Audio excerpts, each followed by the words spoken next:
Sobat bahagia yang tercinta, kali ini kita akan mendiskusikan tentang apakah kecenderungan manusia terhadap hal-hal yang bersifat spiritual dan kepercayaan itu ada hubungannya dengan kerja otak kita. Apakah perilaku manusia sejak zaman dulu yang percaya pada hal-hal yang bersifat spiritual dan kepercayaan agama ada bawaan di diri manusia atau karena alasan ketakutan pada hal-hal di alam yang belum diketahui dan menguasai gerak manusia? Fenomena manusia dari sejak ratusan ribu tahun lalu yang membedakan dengan binatang adalah kegiatan spiritual seperti pemujaan pada sesuatu kekuatan di luar manusia yang dinamakan roh atau juga dinamakan Tuhan. Orang yang sedang melakukan suatu kegiatan ritual seperti itu bisa bahkan sampai mendapatkan pengalaman-pengalaman spiritual seperti melihat roh atau pemandangan yang berbeda dengan realitas yang ada, atau merasa keluar dari tubuh dan melayang entah kemana, atau merasa bersatu dengan alam, atau pengalaman sekedar merasa tenang, damai, dan bahagia. Dari sisi ilmu pengetahuan, hal itu memang ada kaitannya juga dengan kerja otak. Meskipun belum tentu yang tidak bisa dibuktikan sains itu berarti tidak ada. Dan banyak hal di alam semesta ini sangat banyak yang belum bisa dijangkau oleh penelitian manusia. Telah dibuktikan bahwa perasaan spiritual tampaknya berhubungan dengan proses biologis di tubuh manusia, terutama di otaknya. Ternyata menjalankan ibadat agama terjalin erat atau sudah terprogram dalam kerja otak manusia. Studi tentang struktur dan fungsi otak dalam hubungan dengan pengalaman religius atau mistik yang disebut neuroteologi telah mulai banyak dilakukan oleh pakar-pakar neuroscience juga. Jika dalam otak manusia telah terbentuk pusat-pusat spiritual, bagaimana cara kerjanya dalam memunculkan pengalaman spiritual itu? Dan apakah hal itu diturunkan dari generasi ke generasi? Salah satu tujuan yang sering dilakukan dalam ritual adalah untuk mencapai pengalaman spiritual. Telah diteliti oleh para ahli neuroscience bahwa tentang perubahan aktivitas gelombang otak dari orang yang melakukan meditasi misalnya, dengan memakai alat yang mendeteksi kerja otak yang namanya ensefalografi, dapat terlihat gambaran gelombang otak yang berbeda dari bila mana tidak melakukan kegiatan ritual spiritual tadi. Pada kegiatan itu lebih banyak keluar gelombang otak alfa misalnya.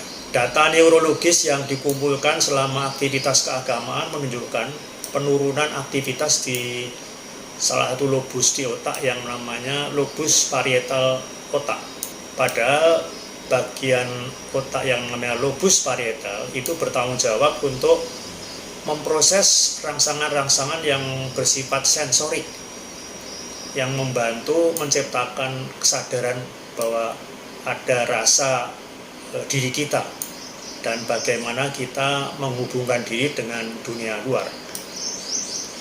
Sementara bagian yang disebut lobus parietal ini terlihat mengalami penurunan aktivitas.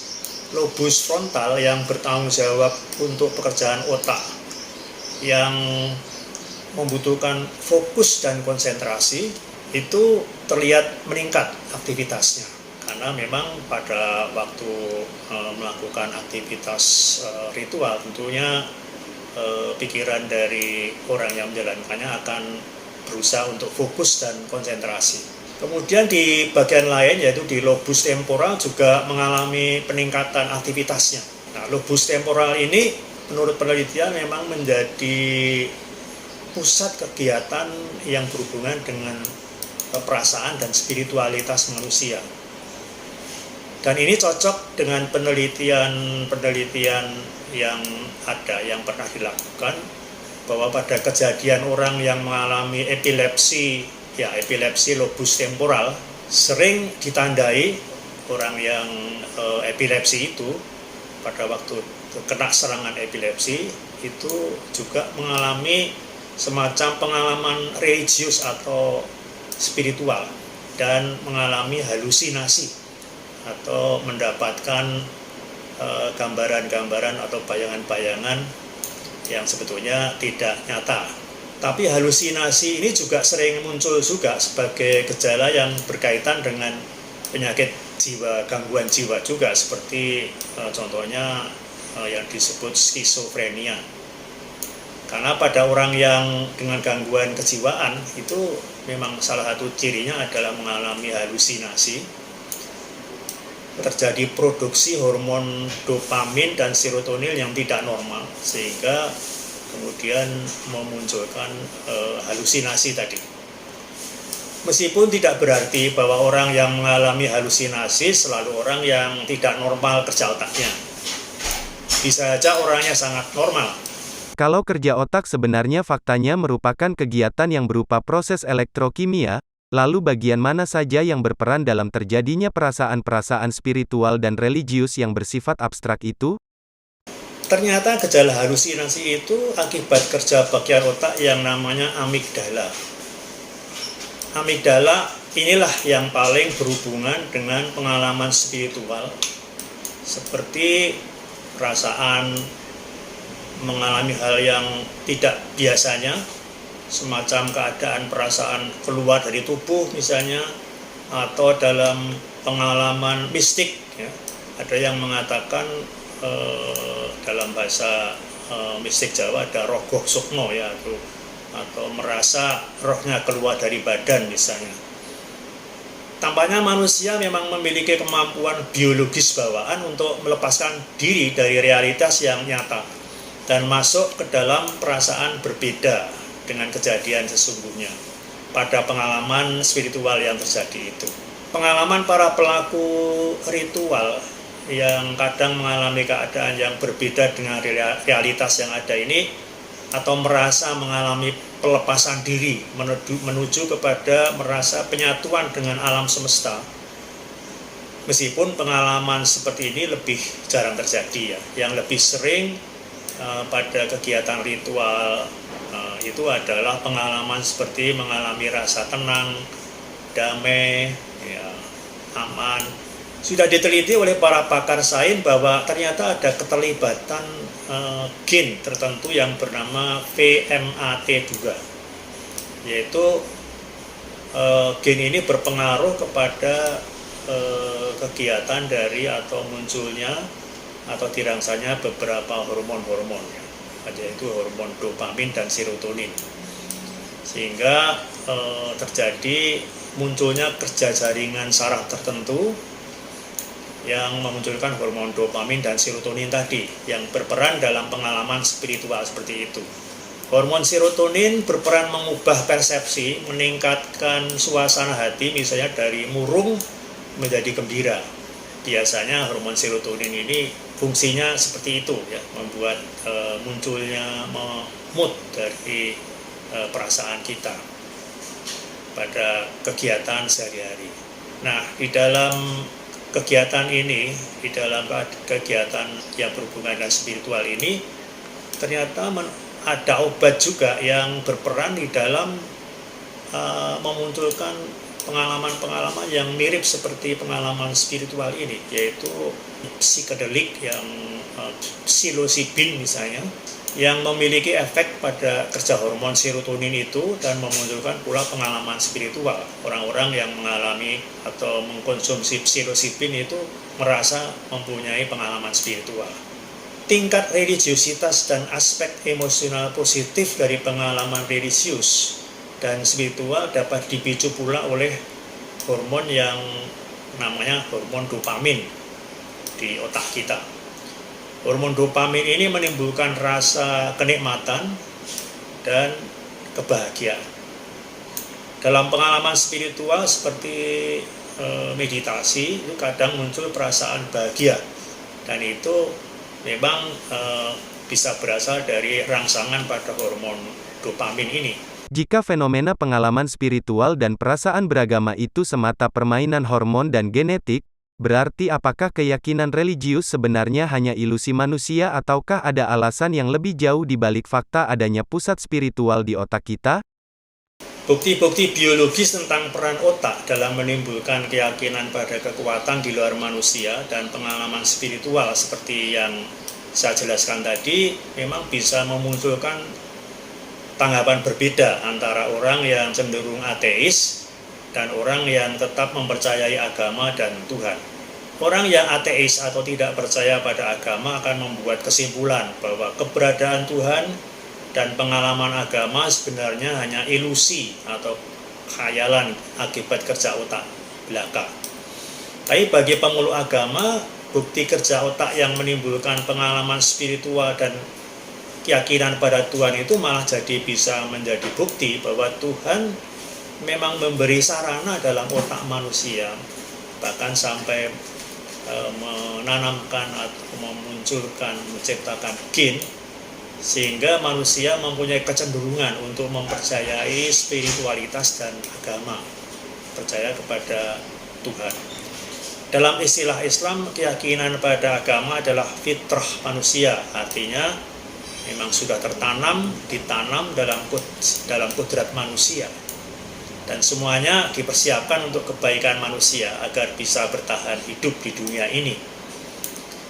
Dan ternyata sampai sekarang manusia modern atau Homo sapiens telah bisa bertahan hidup dan malah bisa merekayasa alam untuk mendukung kehidupannya. Kemampuan itu yang kurang dimiliki oleh makhluk-makhluk yang lain, yang kemudian sebagian menjadi punah ya karena tidak bisa bertahan terhadap percobaan hidup di alam di dunia ini. Jika manusia dipengaruhi oleh hormon dan gen dalam meyakini kepercayaan agama dan spiritualitas, bagaimana sebagian besar manusia sejak ratusan ribu tahun yang lalu selalu tetap memiliki keyakinan agama dan spiritual? Sebagian besar manusia tetap mempercayai agama dan spiritualitas karena terbukti berdampak nyata positif terhadap jasmani dan jiwanya. Sejumlah penelitian telah menunjukkan bahwa kebahagiaan dan kepuasan hidup memiliki korelasi positif yang kuat dengan meyakini agama dan dalam menjalankan ritual ibadah. Jadi orang-orang yang menjalankan ritual ibadah yang rajin itu ternyata mempunyai dampak yang positif terhadap penyesuaian dengan kehidupan di dunia yang kadang-kadang mengalami kecemasan, penderitaan, dan kegelisahan. Seorang pakar neurosains, Dr. Andrew Newberg, berpendapat bahwa keadaan menyenangkan yang dihasilkan dari aktivitas otak yang berhubungan dengan agama sebenarnya memiliki efek jangka panjang pada kesehatan mental dan kualitas hidup kita. Dr. Newberg mempelajari bahwa dampak meditasi, misalnya di meditasi dari India, meditasi Kirtan Kriya pada orang dewasa yang mengalami kepikunan atau Alzheimer, yang diteliti dengan scanning otak, ternyata bagian otak yang terkait dengan penyakit Alzheimer ini setelah melakukan meditasi sekian waktu tampak ada perbaikan, dan perbaikannya itu yang lebih penting adalah orangnya merasa lebih baik dan secara signifikan meningkat kemampuannya ketika diberi tugas menghafal misalnya. Padahal orang yang Alzheimer gangguannya adalah pada daya ingatnya. Rupanya keyakinan beragama juga didorong oleh gen yang saya sebutkan tadi, yaitu namanya VMAT2, yang mendorong orang untuk menyukai kegiatan agama dan spiritual. Penelitian yang diadakan membuktikan bahwa keyakinan agama membuat lebih optimis dan membuat kondisi kesehatan lebih baik karena optimisme penuh dengan harapan itu, dan akan memicu kalau mempunyai penyakit itu kesembuhannya akan lebih cepat. Manusia telah menggunakan keyakinan agama itu untuk bertahan terhadap kesulitan hidup termasuk kesehatan dan penderitaan. Dengan memiliki keyakinan agama itu membuat penderitaan bisa diubah menjadi kebahagiaan, menjadi harapan, Dan rasa bahagia dan optimis membantu kesembuhan dari penyakit. Kepercayaan pada Tuhan ini berperan dan dibutuhkan manusia untuk bertahan di dalam hidup. Maka gen Tuhan, bisa diistilahkan begitu, gen Tuhan VMAT2 tetap ada dalam kromosom manusia selama ribuan tahun dan diturunkan dari generasi ke generasi. Itu membuktikan bahwa memang gen ini berguna pada manusia dan dipakai oleh manusia untuk bertahan, survive di dalam hidup ini. Dengan mempercayai akan kekuatan Tuhan yang mengatur manusia, akan menyebabkan rasa tentram dan mengurangi kepanikan di dalam menghadapi situasi-situasi. Dan perasaan seperti ini dalam penelitian-penelitian yang sudah banyak dilakukan akan menyebabkan seseorang lebih membantu kesembuhan dari penyakit dan menambah kebahagiaan. Nyatanya agama telah bertahan sekian ribu tahun dan tetap dianut oleh sebagian besar umat manusia. Berdasarkan data, kira-kira hanya 14% penduduk yang mengaku ateis. Hal itu membuktikan bahwa agama memang dirasakan bermanfaat bagi manusia untuk kebaikan hidupnya, membantu menambah kesehatan dan kebahagiaannya. Jika ilmu pengetahuan tidak bisa membuktikan bahwa Tuhan itu tidak ada, apakah ilmu pengetahuan bisa menunjukkan tanda-tanda bahwa adanya alam semesta ini? Tentu ada sesuatu yang kita sebut Tuhan yang mengatur perkembangan alam semesta. Misalnya pada bukti kosmologi terjadinya dentuman besar atau Big Bang, di mana segala sesuatu muncul dari ketiadaan.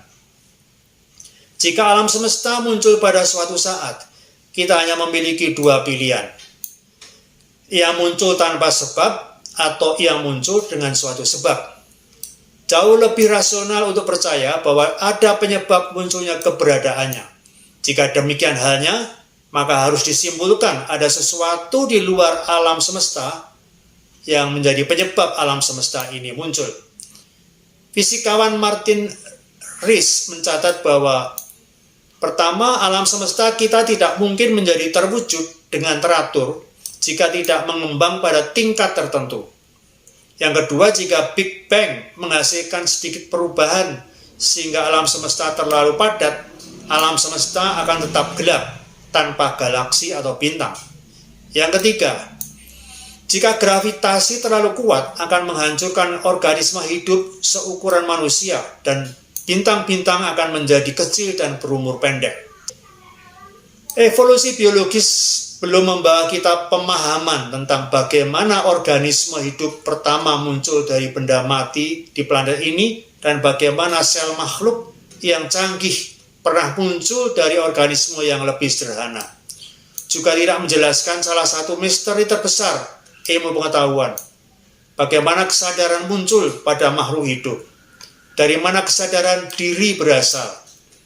Ilmu pengetahuan belum menjelaskan misteri besar ini. Matematikawan besar Inggris Roger Penrose telah menghitung berdasarkan ratusan parameter alam semesta bahwa probabilitas munculnya kosmos yang memberi kehidupan ini adalah angkanya mendekati 0. Tetapi terwujud juga seperti yang kita lihat. Kaum ateis percaya bahwa gagasan tentang Tuhan sebagai pencipta dan perancang adalah irasional, hanya khayalan saja. Namun mereka gagal dalam menjelaskan bukti tentang tidak adanya Tuhan. Mereka menyajikan argumen yang lemah tentang ketiadaan Tuhan. Padahal ada argumen yang kuat untuk keberadaan Tuhan yang semakin banyak ilmu pengetahuan mengungkapkannya dalam alam semesta. Dari mana kita berasal? Apa yang terjadi ketika kita mati? Sains adalah alat yang ampuh untuk memahami dan menjelaskan mekanisme dan dinamika alam semesta, fisik. Tapi ilmu pengetahuan tidak dapat memeriksa atau menjelaskan tujuan alam semesta.